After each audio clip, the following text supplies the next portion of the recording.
Welcome to another winning segment with Sportswomen of Colorado. This time, you get to hear from Colorado State track and field stud Maya Lesner. Lesner is a two-time NCAA track and field individual national champion, and then she has her head coach with her. 18 years as head coach of Colorado State track and field, Brian Bedard. So now, here to run the show is former NCAA basketball and college softball athlete and current executive director of Sportswomen of Colorado, Jennifer Anderson Ehrlich. Thanks, Marty. I'm going to cut to the chase, Maya. Welcome, you two. What did it feel like to win? Yeah, it was amazing. I don't know, I get this question a lot lately, and I think the first time was maybe a little bit of luck. I didn't really know what I was doing, but all the pieces had fallen together. And then there was a couple of challenges in between. And then this last one, as soon as I stepped out onto that track, I knew immediately I was going to do anything I had to do to win that day. So yeah, it was pretty amazing. I just got goosebumps. How did your coach help you to prepare for that? Yeah, well, we've been through a lot together. Right when I came to Colorado State, we've always had a good relationship. I think it took me a while to adapt to Colorado State, maybe. New teammates, new environment, new training. So yeah, I think it just took me some time to mature and to really adapt. But then, yeah, we've been great. I mean, he has full trust in me. I have full trust in him. And we just kind of used this last year to just have fun and to really just trust the process. Coach and Maya, is there anything you two did differently to prepare this year other than last year?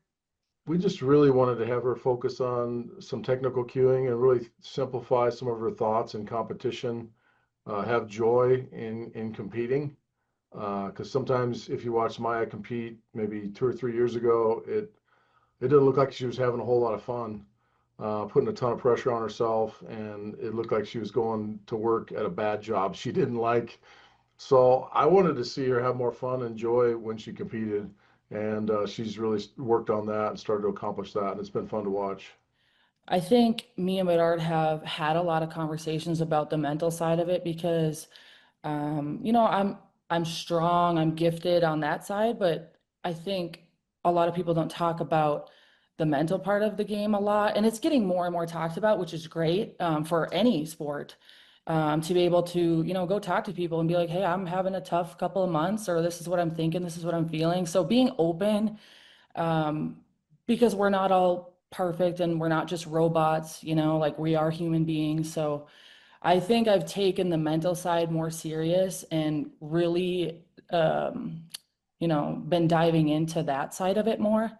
Um, and yeah, it's taken time. It's taken a lot of years. I mean, I might never be perfect at it, but I would say this last year, I have really dialed in my mental health. And it's opened a ton of doors for me.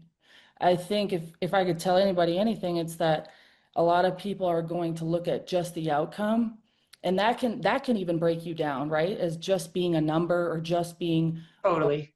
just what awards did you get? That can be hard. That can be a lot too, and that can make you feel like you're at the bottom again because um, I'm more than track and field. I have a life outside of track and field. I'm a real person. I have relationships. I do things outside of track that help me be a better athlete. I loved the photograph shared after you won your second national championship between you and Coach Bedard. I actually got super choked up. So to see you, with your full expression when you throw or you're exerting all that power, and then to see you hugging your coach in that moment. It's funny you say that because that is not how I am, I don't think, outside of track. I mean, I don't know, but I'm intense, I'm aggressive, I'm very loud, but like I I don't know, like a lot of people are like, wow, like those are some intense pictures of you while you throw, or like that doesn't look like you, that isn't you outside of track. And so like I think now I really want to try to like show people both sides because I have both sides, right? Like that's kind of my job face. Yes. But then I have this other side of me that I'm like, I like to wear dresses. I like to look cute. I like to look like a girl. And I don't like to look, so masculine all the time. Or, I don't know. Like that's 100%. right? Like, you can go train and hit the Yeah, weights super yeah. duper duper hard yeah. and then put your dress on for our banquet. Coach, what is her experience? Like, what's her influence been on the CSU throwing program? Well, it's helped the recruiting process. I mean, we get a lot of interest because she has a pretty big following.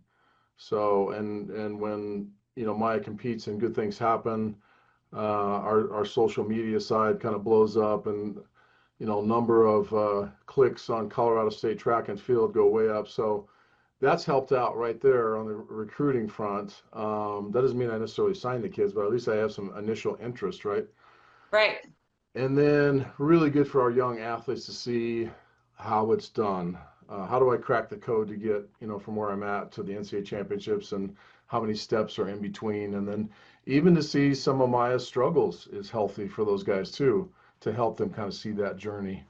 Absolutely. And so what I'm hearing is you don't just show up and break records. There's a lot of work. I mean, No. I mean, 3 years. I mean, my name was nowhere for 3 years of my collegiate career, right? Like it was nowhere to be found, and I was struggling. So I was just struggling to make it to regionals. Like Yeah. not even looking at nationals. Just I want to be top 48 in the country to make it to regionals.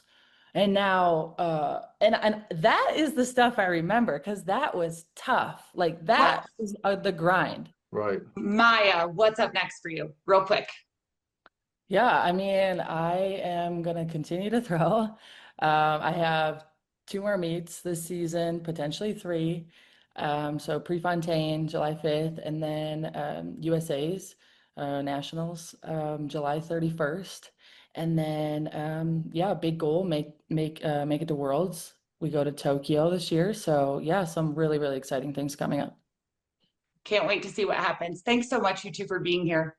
Thank you so much. Appreciate it. Again, watching for what's next for Maya coming up in July, Prefontaine Classic and the USA Nationals at the end of the month. Thanks so much to Colorado State's 2-time NCAA champion, Maya Lessner, 18-year head coach for CSU track and field, Brian Bedard, and from Sportswomen of Colorado, Jennifer Anderson Ehrlich. Sportswomen of Colorado, they've been telling these stories for 50 years, and they're just catching up.